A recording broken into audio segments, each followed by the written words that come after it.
Hi guys, this is Ravensley45. Welcome back to FGO NA, and we're continuing off last time on filming must continue for the Meihousou's most foul. And I'm pretty much butchering that name, god damn it.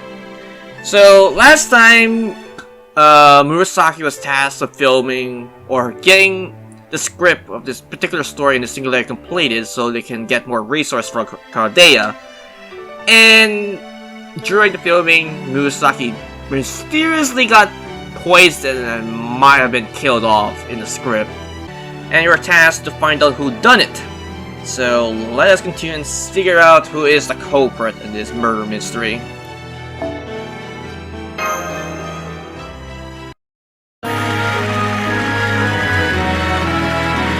Meihousou, most foul. Filming must continue.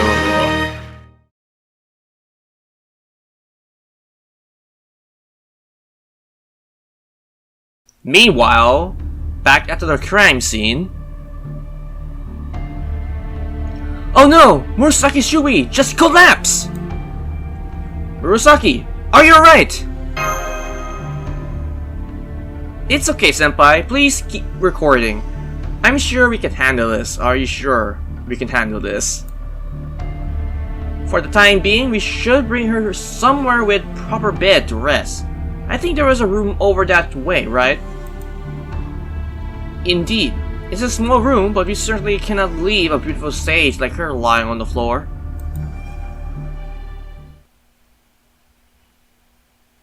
So, how is she? I know she's probably not dead since she hasn't disappeared, but that's all I can tell. Well, she's still breathing, but I have no idea when she might wake up. You're the one who prepared our drinks, right? I was not. While I did serve the drinks, I didn't have time to add anything to them, even if I had wished to. I didn't see anything funny when I was recording either. Wait, assuming I remember correctly, I think I saw her taking what looked like some sort of medicine before she entered the ballroom. Yeah. Ugh. Salary? Don't you dare look at me! Wait, what? What do you want me to perform? Who demands it? What else are you trying to pin on me?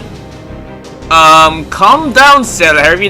We're not accusing you of anything at this point.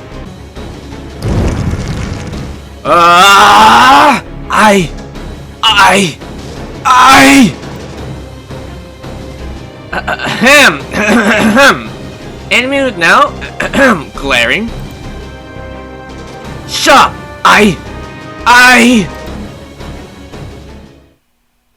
Dot. I am the actor playing Antonio. Nothing more, nothing less. Wait, what did Marie do? Did she like somehow calm them down? What? Whew! Glad that's over with.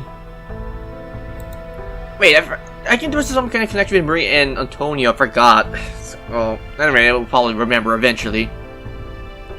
And I missed the first sentence. I have to rewatch that. Anyway, this is all really weird. Moriarty Shubu, the writer and director for the picture, right? I can't see why she wanted to poison herself. Me either. I don't know what she took, or why, but if nothing else, I think this absolves Salazar. Archer? What's up? Why are you wasting your time? Could you just settle matters right this moment with your clairvoyance? I'm pretty sure clairvoyance won't fix this thing, but it'll be very handy if it did. Oh, that. Would you believe that I am having a hard time using it in this singularity? Very convenient. It's not working in this singularity. Very well. If it's what you claim, I'll take it at your word. Hey, Salazar. Give your choice of words earlier. I take it you aren't the one who prepared the drinks then? Well, he did say that. No, I wasn't. All the glasses had already been filled by the time I picked them up at the tray. Then, who prepared the drinks? Yeah, it's very suspicious. No one even knows who prepared the drinks. Whoever it was, if you're innocent, now's the time to speak up. Wait, Moriarty, were you the one that prepared the drinks? Oh, don't tell me. I did. Whoa, just a moment there. Why are you all looking at each other as to say, glad that's settled, now we can all go home? I'll have you know, I was simply doing my job as this movie's production assistant. I even brought this grape juice straight from Godea, so it could be used in the very scene you were filming. Sure you did. How about you all save us a lot of headache and just confess, old man? That's quite enough with the basis accusation. I've already solved this particular mystery. Of course, Holmes, you really are the one person who's like, I know who done it. Is that kind of fast even for you? Simply put, there is no responsible party in this case. It is merely of an unfortunate accident. My witness here can testify to that. Witness? Who's your witness? Hohenheim? I just happened to be paying him a visit to have him help me with a few... On second thought, never mind what I was doing. Holmes, is there something you're not telling us?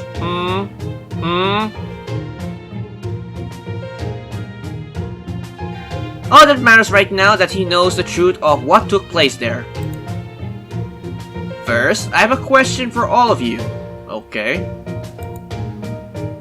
Have any of you seen something wrapped paper with the word Hohenheim safe, cutting edge, forward thinking? Perhaps in the trash can somewhere. Not that I can remember. There's a trash can over there. Let me take a look.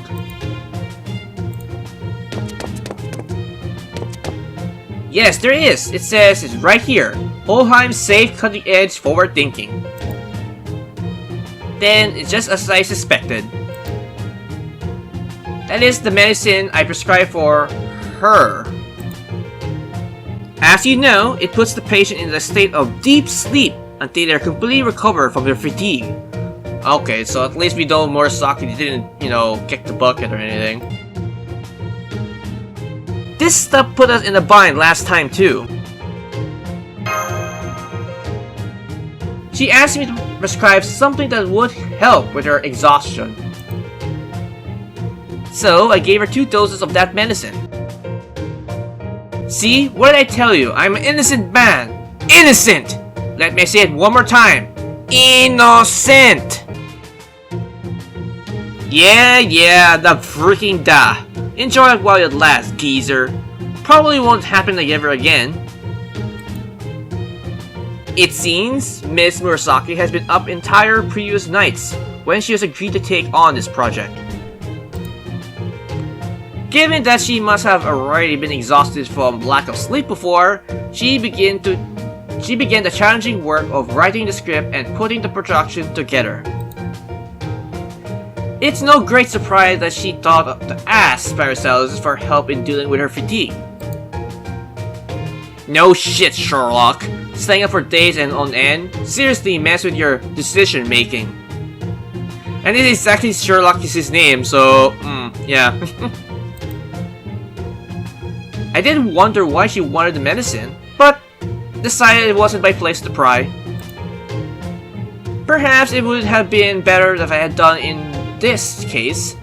My apologies, Master. Having reached her limit, Miss Murasaki decided to restart into Paris's medicine and collapsed shortly thereafter. As you should be abundantly clear by now, this was simply a set of completely understandable circumstances culminating in an unfortunate accident. Naturally, I look into the professor there, but alas, for once he is indeed innocent. He may be a reprobate among reprobates, but in this particular case, his conduct has not been questionable. What do you mean, alas? Holmes? At any rate, good to show proving my innocence beyond a shadow of a doubt, Holmes, old chap. I can't actually say that I'm grateful to you, but thanks just the same. Radiantly insecurity. You're quite welcome. Equally in Sears. For my part, I would much rather not reduce Chaldea's fighting force unless it was strictly necessary, so I am thrilled to be able to resolve this peacefully. Guess that means you're innocent too then. My bad. Oh, I can't believe for that. I'm just glad this misunderstanding has been cleared up. What about my apology? Piss off, creep! I'm glad that that's been cleared up, but now what are we gonna do? Our script writer is, out of commission for a while, so we need someone to replace her. I don't see how we can keep shooting a movie without its writer and director. Wait, I got it! We still got options. What kind of options are you talking about here? After all, Katia also got not just one, but two other extraordinary writers among our ranks. You're not thinking what I'm thinking you're thinking? Mr. Shorty Pants? The same voice actor of, Gilgamesh? Well, we can always ask him for help. And here we go, Mr. Anderson to the rescue. Absolutely not! Nary a line, shall I write? But I didn't even ask yet! Were we both turning down? It's not like this is a physical intensive job, and you shouldn't be able to make full use of your talents. Lady Moriarty is one who crafted this story. I have never been shy about offering my opinion on other lives, but I have not a word to say on the subject of other stories. Besides, I have no idea of her intentions regarding the story direction or conclusion. I wouldn't dare try to take it over myself with so many unknowns. Really? I would have figured the great William Shakespeare would be afraid of a little unfinished story. It's not a matter of courage, you buffoon! He just has a sense to know his goddamn place. Yes, there are only so many ways to structure a story or develop a plot.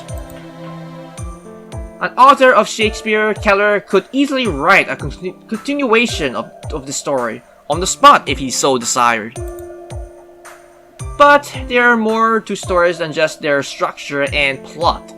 They also might have themes.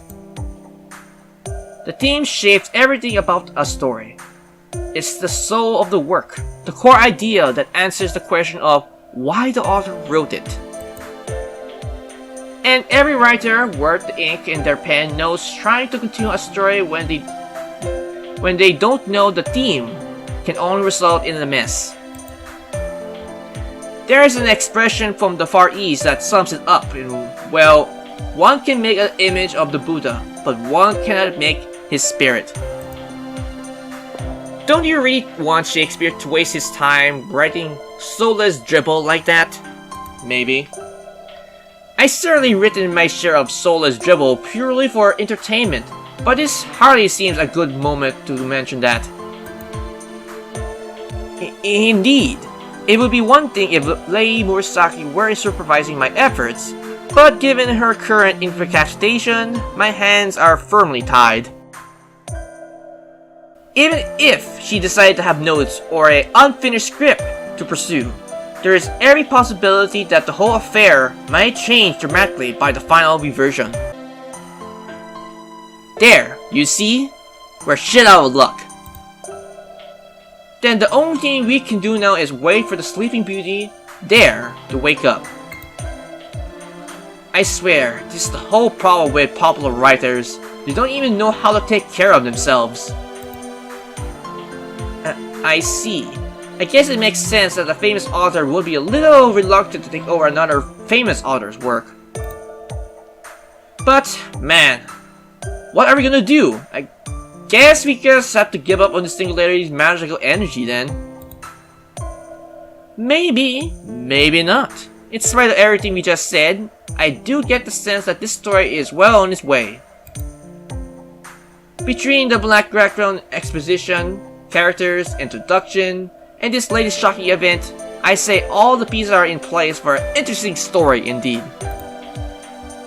But you're still not going to write the rest, are you? Indeed not. We have no wish to incur the noble lady's ire after all. However, if the cast were to take their characters themselves, I suspect she would be willing to accept that. What do you say, everyone? Will you be willing to continue playing your parts and see where the story goes from there? Huh? I haven't considered that approach. I hadn't considered that approach. Instead of outsiders like us taking over, we have the cast continue on the spirit they inherited from their director.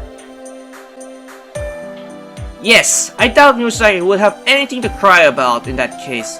Brilliant, William! Truly cunning! We got a mansion with a lot of history, a beautiful widow who inherit a fortune, and a bizarre assortment of guests. It is a damn near perfect setting for a mystery. Off the top of my head, you could call it something like a Meihousou most foul. Name drop.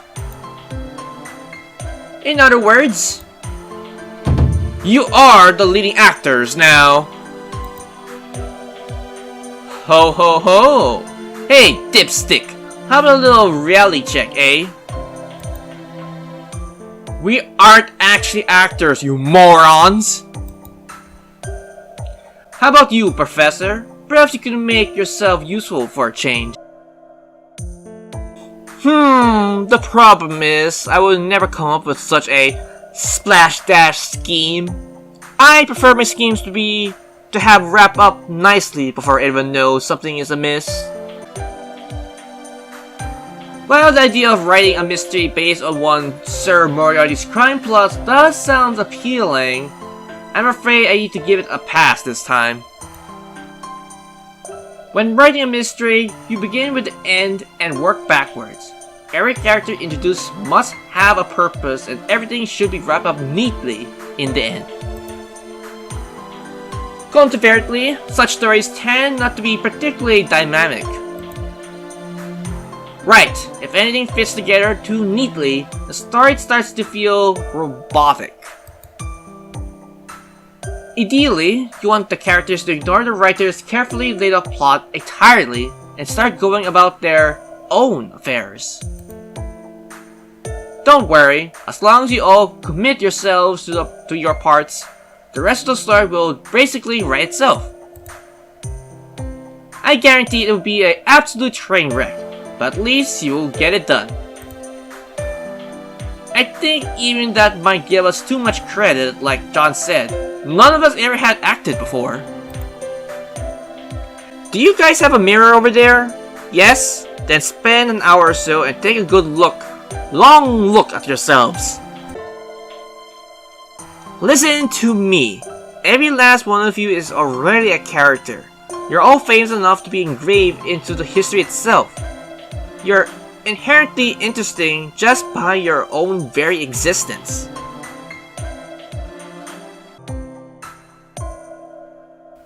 As long as you're all serious committing to your part, the end result can't be but compelling drama. Yes, indeed. If nothing else, it will be compelling. Well, be compelling. And even if it isn't, well, that's a right to everyone should experience abject failure at least once or twice. Been there, done that. Thanks for reminding me, prick. So, long story short, you're gonna keep filming, right? Well, yeah, that's what we're trying to get at. Well, I did say that at worst, we could always make a documentary, and it's definitely not like we expected everything to go smoothly. I have to ask Mash to focus on looking after Murasaki Shibuki, but as the rest of you, back to your stations.